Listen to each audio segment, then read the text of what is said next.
Hi hello welcome to our channel. Prakash Raj, నటుడు ప్రకాష్ రాజ్ నిజ జీవితంలో కూడా చాలా అద్భుతంగా నటిస్తున్నటువంటి పరిస్థితి అయితే కనిపిస్తూ ఉంది.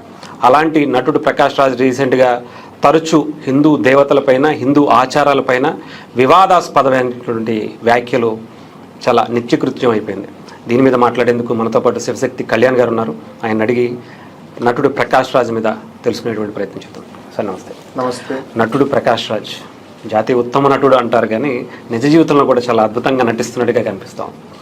రీసెంట్గా రాముడి మీద, లక్ష్మణుడి మీద నార్త్ ఇండియా, సౌత్ ఇండియా అనేటువంటిది కాకుండా ఒక దొంగలుగా చిత్రీకరించేటువంటిది ప్రయత్నం చేశాడు. అలాగే తర్వాత మళ్ళీ ఒక వీడియో, నేను దాన్ని నేను అనుకున్నది కాదు, అది వేరే వాళ్ళు చేశారు, దాన్ని నేను మాత్రం అక్కడ ఎక్స్ప్లెయిన్ చేశాను అని చెప్పడం ఎలా చూస్తారు సార్? అసలు ముందుగా ప్రకాష్ రాజ్ కాదండి, వాడు ప్రకాష్ ఆంటోనీ రాజ్. ఎస్, వాడు క్రిస్టియన్, వాళ్ళ మదర్ క్రిస్టియన్. రీసెంట్ గా వాళ్ళ మదర్ చనిపోయినప్పుడు కూడా తెలిసింది, క్రైస్తవ మత ఆచారాల ప్రకారంగా వాళ్ళ మదర్ కి సెరమనీ చేశారు. వాడు ప్రకాష్ ఆంటోనీ రాజ్. ఇది వాడు ఏం చెప్పుకుంటాడు ప్రకాష్ రాజ్ అనేవాడు, నేను హిందూ కాదు, క్రిస్టియన్ కాదు, ముస్లిం కాదు అని, నేను సెక్యులర్ అని ఏదో సొల్లు చెప్తాడు. కానీ నటుడు సూర్య అని సినిమాలలో యాక్ట్ చేసే నటుడు మొన్న ఒక క్రైస్తవ సభలో స్పీచ్ ఇస్తూ, నేనే కాదు మా ఫిలిం ఇండస్ట్రీలో ఇంకొకడు కూడా ఉన్నాడు క్రైస్తవుడు, మన క్రైస్తవ భావాలు కరుడు కట్టిన క్రైస్తవ భావాలు ఉన్నవాడు ఇంకోడు ఉన్నాడు, వాడే ప్రకాష్ ఆంటోనీ రాజ్. జనాలందరికీ నేను క్రిస్టియన్ అని బయటికి తెలియకూడదని ఆంటోనీ తీసేసి ప్రకాష్ రాజ్ అని చెప్పుకుని తిరుగుతూ ఉంటాడు అని సూర్య కూడా కన్ఫర్మ్ చేశాడు. ఇది వాడి యొక్క నిజస్వరూపం. వాడు క్రిస్టియన్ ఫస్ట్. రెండు, వాడు దేశద్రోహి, సంఘ విద్రోహ శక్తి. ఎట్లా అంటే వాడు ఢిల్లీలో సిఏ ఎన్ఆర్సీకి వ్యతిరేకంగా ర్యాలీలు, ధర్నాలు చేసిన టైంలో ఉమర్ ఖలీద్ అనేటటువంటి వాడు, షలీల్ ఇమాం అనేటటువంటి వాడు, వీళ్ళిద్దరూ ఇప్పుడు ప్రస్తుతానికి జైల్లో ఉన్నారు. వీళ్ళు చేసిన నేరం ఏంటంటే, ఈ ఉమర్ ఖలీద్ అనేటటువంటి వాడు మత విద్వేషాలు రెచ్చగొట్టి ఈ భారతదేశాన్ని 2 ముక్కలు చేయాలి అని మాట్లాడి ఢిల్లీలో 58 మంది చావుకు కారణమయ్యారు. ఆ 58 మందిలో పోలీసులు ఉన్నారు, సామాన్యులు ఉన్నారు, అన్ని మతాల వాళ్ళు ఉన్నారు. 400 మంది గాయపడ్డారు. ఈ షలీల్ ఇమాం అనేటటువంటి వాడు రెండో వాడు. వీడు ఒక 5 లక్షల మందిని గనక, ముస్లింలు గనక నా తోడు వస్తే భారతదేశంలో ఉన్నటువంటి చికెన్ నెక్ ఏదైతే ఉందో అస్సాంకి బెంగాల్కి మధ్యలో ఉన్నటువంటి సిలిగురి కారణాన్ని కట్ చేసేయచ్చు, మిలిటరీ వస్తే మిలిటరీ మీద దాడి చేయొచ్చు అని స్పీచ్లు ఇచ్చాడు. వీళ్ళిద్దరూ ఇప్పుడు ఉపా చట్టం కింద, యూఏపీఏ చట్టం అంటారు, చట్టం కింద తీహార్ జైల్లో ఉన్నారు. 6 సంవత్సరాల నుంచి బెయిల్ రాలేదు. ప్రకాష్ రాజ్ అనేటటువంటి సంఘ విద్రోహ శక్తి, దేశద్రోహి, నీచుడు, నీచ్ కమీన్ కుత్తేగాడు, వీళ్ళిద్దరిని బెయిల్ మీద రిలీజ్ చేయాలని నెలకు ఒక ట్వీట్ పెడతాడు. అంటే ఈ దేశాన్ని విడగొట్టాలి అనుకునేటువంటి, చేయాలి అనేటటువంటి టెర్రరిస్టులు, ఆతంకవాదులతో, ఉగ్రవాద భావజాలం కలిగినటువంటి వాళ్ళతో వీడు ఫోటోలు దిగి, ఇంతకు ముందు వాళ్ళ అరెస్ట్ కాకముందు కలిశాడు, వాళ్ళతోనే తిరిగేవాడు. ఇంతకు ముందు గౌరీ లంకేష్, ఉమర్ ఖలీదు, కన్హయ్య కుమార్, వీళ్ళందరితో ప్రకాష్ రాజ్ ఇంతకుముందు ఫోటోలు దిగిన ఫోటోలు కూడా ఉండి ఆ ఫోటోలు పెట్టి, ఉమర్ ఖలీదు చాలా మంచి దేశభక్తుడు, తర్వాత సమాజానికి ఉపయోగపడే ఆలోచనలు కలిగినటువంటి వ్యక్తి, ఆ వ్యక్తిని రిలీజ్ చేయాలి, అనవసరంగా ప్రభుత్వం అతన్ని జైల్లో పెట్టింది, జస్టిస్ ఫర్ ఉమర్ ఖలీద్ అని హ్యాష్ ట్యాగ్ పెట్టి ట్వీట్లు పెడతాడు. ఇది ప్రకాష్ రాజ్ గారి యొక్క ఉగ్రవాద భావజాల మైండ్ సెట్. ఒకటి, ఇది క్రిస్టియను. 2, ఈ దేశాన్ని ముక్కలు చేయాలనే వాళ్ళకు సపోర్ట్ చేసేటటువంటి వ్యక్తి. 3, ఈ దేశంలో ఉన్నటువంటి మెజారిటీ ప్రజలైన హిందువుల్ని, వాళ్ళ మనోభావాల్ని దెబ్బతీయడానికి ఒకసారి అయ్యప్ప మీద కామెంట్స్ చేశాను. అయ్యప్ప దేవాలయానికి మహిళలు వెళ్ళడం నిషేధం అనే చర్చ జరుగుతున్నటువంటి సందర్భంలో మా అమ్మని, అంటే ప్రకాష్ రాజ్ అమ్మని, మా అమ్మని దేవాలయంలోకి రానియనప్పుడు అయ్యప్ప దేవుడే కాదన్నాడు. అసలుకి ఈడమ్మ క్రిస్టియన్, మొన్న బయటపడింది. ఈడమ్మనంటే అయ్యప్ప గుళ్ళోకి తీసుకుపోవాలి, వీళ్ళంటే ఎక్కడికన్నా తీసుకొని పోవాలంట. ఇది వాడు ఇచ్చినటువంటి స్టేట్మెంట్. దాని మీద కంప్లైంట్ అయింది. 2, గో సంరక్షకుల మీద కూడా గోమూత్రం, గోపేడ తినే వాళ్ళనో లేకపోతే ఈ విధమైనటువంటి డెరోగేటరీ స్టేట్మెంట్ చేస్తే కర్ణాటకలో వాడి మీద ఒక కేసు ఫెయిల్ అయింది. ఇప్పుడు రాముడి మీద, ఇప్పుడు రాముడికి సంబంధించినటువంటి వ్యాఖ్యల మీద కూడా చేసి చాలా మందితో తిట్లు చివాట్లు తింటున్నాడు. అది వాడి బుద్ధి. అంటే రీసెంట్గా తను కొంతమంది పిల్లల గురించి, అంటే ఒక 2 పిల్లలు మా ఎక్కడో ఒక ఇన్స్టిట్యూట్లో చదువుకున్న వాళ్ళు, వాళ్ళ చెప్పిన స్టోరీని నేను చెప్పాను అంటున్నాడు. ఆ చెప్పిన ఆ ఇన్స్టిట్యూట్ ఎక్కడ ఉందంటారు అసలు వాళ్ళకు? అసలు ఇక్కడ మనం అర్థం చేసుకోవాల్సింది ఏంటంటే, ఈ ప్రకాష్ రాజ్ అనేవాడు ఈ కామెంట్స్ మీద మీరు ఏం ఎక్స్ప్లెనేషన్ ఇస్తారు అని చాలా మంది ఒత్తిడి చేశారు. ఒత్తిడి చేస్తే అది నా కామెంట్స్ కాదు, కొంతమంది పిల్లలు చెప్పినటువంటి స్టోరీ, దానికి సంబంధించినటువంటి కామెంట్స్ నేను అక్కడ కేరళ లిటరేచర్ ఫెస్టివల్ లో నేను ప్రజెంట్ చేశాను అన్నాడు. అసలు మరి ఆ పిల్లలు ఎక్కడోళ్ళు, వాళ్ళ స్టోరీ ఇప్పటివరకు ఎప్పుడు ఎవరేం లేదు. ఆ స్టోరీ తయారు చేసింది కూడా వీడే, ప్రకాష్. ఇది చాలా మందికి తెలియనటువంటి విషయము.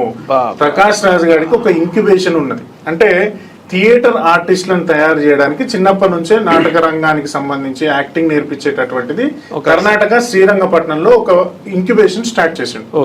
ఆ ఇంక్యుబేషన్ లో యాంటీ నేషనల్ బుక్స్, దేశ వ్యతిరేక, సంఘ వ్యతిరేక, హిందూ వ్యతిరేక సంబంధించినటువంటి లిటరేచర్ అంతా లైబ్రరీ ఉంటుంది. అక్కడ చాలా మంది స్కూల్ పిల్లల్ని వాళ్ళని వీళ్ళని తీసుకొచ్చి 2023లో స్టార్ట్ చేసాడు. దాన్ని చాలా మందిని తీసుకొచ్చి ఇట్లాంటి నాటక రంగాన్ని ప్రోత్సహిస్తున్నాను అనే ఉద్దేశంతో ఇట్లాంటి హిందూ యాంటీ నేరేషన్ ని బిల్డప్ చేసే విధంగా పిల్లల్ని ప్రోత్సహించడం. ఇప్పుడు వీడే కదా దానికి హెడ్, ఆ ఇంక్యుబేషన్ కి, ఏది శ్రీరంగపట్నంలో ఉన్నదని.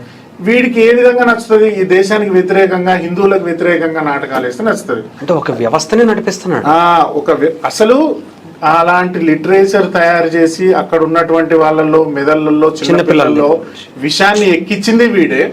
ఆ విషయం ఎక్కించిన విషయాన్ని తీసుకొచ్చి ప్రజలలో చిమ్మేది వీడే. అక్కడ కర్ణాటకలో పిల్లలు మాట్లాడారు అని కేరళ లిటరేచర్ ఫెస్టివల్ లో మాట్లాడాడు వీడు. మరి మాట్లాడింది ఎక్కడ? కర్ణాటకలో. అది ఎక్కడిది? వీడిది ఇంక్యుబేషన్. సో వీడు ఒక యాంటీ నేషనల్ మూవ్మెంట్ ని, హిందూ వ్యతిరేక, సంఘ వ్యతిరేక శక్తుల్ని చిన్నప్పటి నుంచే తయారు చేస్తున్నాడు అనేటటువంటిది కూడా చాలా మంది తెలుసుకోవాలి. వీడి మీద సమగ్రమైనటువంటి విచారణ జరిపి ఫండ్స్ ఎక్కడ వస్తున్నాయి, వీడికి డబ్బులు ఎవరిస్తున్నారు, వీడు ఇట్లాంటి వ్యవస్థను నడపడానికి కావాల్సినటువంటి వ్యవస్థ ఎవరిస్తున్నారు అనే దాని మీద ప్రోత్సహిస్తున్నారు. నిజంగానే సార్, ఎందుకంటే ఆల్మోస్ట్ చెప్పాలంటే టెర్రరిస్ట్ యాక్టివిటీస్ ప్లాన్ అంటే 100% యాంటీ నేషనల్ యాక్టివిటీస్ అన్ని వీడి ఇంక్యుబేషన్ లో జరుగుతున్నాయి. అక్కడ జరిగినటువంటి దాన్ని కొన్ని తీసుకొచ్చి సమాజంలో ఇట్లా చిమ్ముతున్నాడు. కొంతమంది పిల్లల్ని దగ్గరికి తీసేటటువంటి ప్రయత్నం చేస్తున్నాడు. అదొక మదర్సా లాగా నడుపుతున్నాడా, ఒక మిషనరీ లాగా నడుపుతున్నాడా, లేదా ఒక జిఎన్యు లాగా ఏదో ఒక ఎన్జిఓ లాగా ఏదో నడుపుతున్నాడా అనేటటువంటి దాని మీద కూడా విచారణ జరగాలి. దాని మీద కూడా దృష్టి పెట్టాలి హిందూ సమాజం. నిజమే సార్, ఎందుకంటే ఇది చాలా చాలా సీరియస్ ఇష్యూ. ఇది ఏదో ఆయన ఏదో సరదాగా ఎవరో మాట్లాడిందని వాడు చెప్పలా. వీడు క్రియేట్ చేసిన లిటరేచర్, వీడు తయారు చేసిన స్టూడెంట్స్, వాళ్ళు చేసినటువంటి నాటకమో స్పీచ్నో తీసుకొచ్చి వాడే చెప్తున్నాడు. చిన్న పిల్లల దగ్గరే వాళ్ళ మైండ్ లో రాముడి మీద, లేదంటే రావణాసురుని అవును ఎలా మైండ్ క్రియేట్ చేస్తున్నాడంటే చాలా సీరియస్ ఇష్యూ సార్ ఇది. నాకు తెలిసి వాళ్ళు ఉత్తరాది నుంచి వచ్చారని, దక్షిణాదికి వచ్చారని, అంటే దేశాన్ని డివైడ్ చేసే ఆలోచనలు చిన్న పిల్లల మెదళ్ళలో ఎలా నాటాలి నుంచే మొదలు పెట్టాడు, ఎలా నాటాలి అనేది వీడు స్టార్ట్ చేశాడు. వాళ్ళు నార్త్, నువ్వు సౌత్. వాళ్ళు నార్త్ నుంచి రాముడు, కృష్ణుడు వచ్చారు. సౌత్ లో నీకున్న వాళ్ళు ఎవరు? రావణుడు, శూర్పణఖ, వీళ్ళు దేవుళ్ళు ఆయనకి. ఈ విధమైనటువంటి భావజాలం చిన్నపిల్లలకి నేర్పుతాడు. కాబట్టి చిన్నపిల్లల విషయంలో కూడా ప్రకాష్ రాజ్ గారి మీద మైనర్ వెల్ఫేర్ వాళ్ళు డెఫినెట్ గా వీడి మీద యాక్షన్ తీసుకోవాలి. దాని మీద కూడా ఇన్వెస్టిగేషన్ జరగాలి. రైట్ సార్, ఎందుకంటే ఆల్మోస్ట్ ఒక చిన్న సైజు మదర్సాల్ లాంటివి మనోడు ప్లాన్ చేసి నడిపిస్తున్నట్టుగా అనిపిస్తుంది. రైట్, అంటే ప్రకాష్ రాజ్ చేస్తున్నటువంటి ఇలాంటి ఇల్లీగల్ యాక్టివిటీస్ ఈ దేశానికి చాలా చాలా ప్రమాదకరం. మరి దీని మీద హిందూ సంఘాలు కావచ్చు, ముఖ్యంగా ఎందుకంటే హిందువుల మీద టార్గెట్ చేస్తున్నాడు. హిందువులకు ఎవరన్నా ప్రతినిధులుగా నిలబడేటువంటి వ్యక్తుల మీద టార్గెట్ చేస్తున్నాడు. పవన్ కళ్యాణ్ గారు మాట్లాడితే పవన్ కళ్యాణ్ గారి మీద వెళ్తాడు, మోదీ గారి మీద మాట్లాడితే మోదీ మీద వెళ్ళేటువంటి పరిస్థితి ఉంటుంది. ఏం చేయబోతున్నారు హిందూ సంఘాలు? అతన్ని ఎలా ఎదుర్కోబోతున్నారు? హిందూ సంఘాలు అనేటటువంటిది ఒక పలానా ఫ్యాక్షన్తోనే ఎదుర్కోవాలి. ఎందుకంటే వీడు ఒక కంచేయలయ, లేకపోతే గౌరీ లంకేషు, ప్రకాష్ రాజు, ఉమర్ ఖలీదు, ఇట్లా కసబు, ఇట్లాంటి సంఘ విద్రోహ శక్తులకు ప్రతిరూపముడు. హిందూ సమాజం మాత్రమే కాదు, హిందూ సంఘాలు మాత్రమే కాదు, భారతదేశంలో ఉన్న ప్రతి ఒక్కడు ప్రకాష్ రాజు గారికి కౌంటర్ ఇవ్వాల్సినటువంటి పరిస్థితి ఉంది.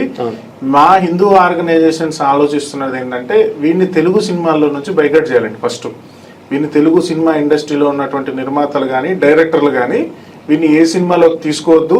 వీడికి వాళ్ళు డబ్బులు ఇచ్చి, రెమ్యూనరేషన్ ఇచ్చి వాడి సినిమాలో పెట్టుకుంటే వాడు ఆ డబ్బులు తీసుకెళ్లి ఇలాంటి ఉగ్రవాదులకు, ఉమర్ ఖలీద్ లాంటి ఉగ్రవాదులకు, ఇమాం లాంటి ఉగ్రవాదులకు, ఇట్లాంటి చిన్న పిల్లల్ని నార్త్ సౌత్ అని విభజించేటటువంటి దేశాన్ని, ధర్మాన్ని, రాముణ్ణి, కృష్ణుని విమర్శించేటటువంటి వ్యవస్థల్లో డబ్బులు పెడుతున్నాడు. కాబట్టి వీళ్ళు ఫస్ట్ తెలుగు ఇండస్ట్రీలో నుంచి బైకాట్ చేయాలి. 2, హిందూ సమాజం మొత్తం నా కోరిక ఏంటంటే వీడు ఎక్కడ కనబడ్డా వీడిని చెప్పు తీసుకొని కొట్టాలి, ఖచ్చితంగా కొట్టాలి. చెప్పు తీసుకొని దౌడ పైలేలాగా పళ్ళు రాలగొట్టాలి. ఆ అవకాశం నాకే వస్తే ఖచ్చితంగా వాడిని చెప్పు తీసుకుని అటు దౌడ పళ్ళు రాలేదాకా కొడతాను. అంటే నిజంగానే సార్ మీరు అది చెప్తుంటే ఈయన ఏదో నార్మల్ ఎజెండా, వాడి ఎజెండా ఏదైతే ఉందో అది చాలా ప్రమాదకరమైనది. కూడా పాకిస్తాన్ కి సపోర్ట్ చేసినటువంటి వ్యక్తి. ఆపరేషన్ సింధూర్ అప్పుడు నెగిటివ్ గా మాట్లాడాడు పవన్ కళ్యాణ్ గారికి. అంటే హిందుత్వం గురించి మాట్లాడినటువంటి ఏ నాయకుడినైనా వీడు టార్గెట్ చేస్తాడు. That is ideology. వాడి ఎజెండా చాలా ప్రమాదకరమైనది. వాడి కుక్కను కొట్టినట్టు చెప్పు తీసుకొని ఏదో రోజు దెబ్బలు తింటే తప్ప వాడు బాగుపడదు. Right sir, thank you so much sir. Jai Sriram.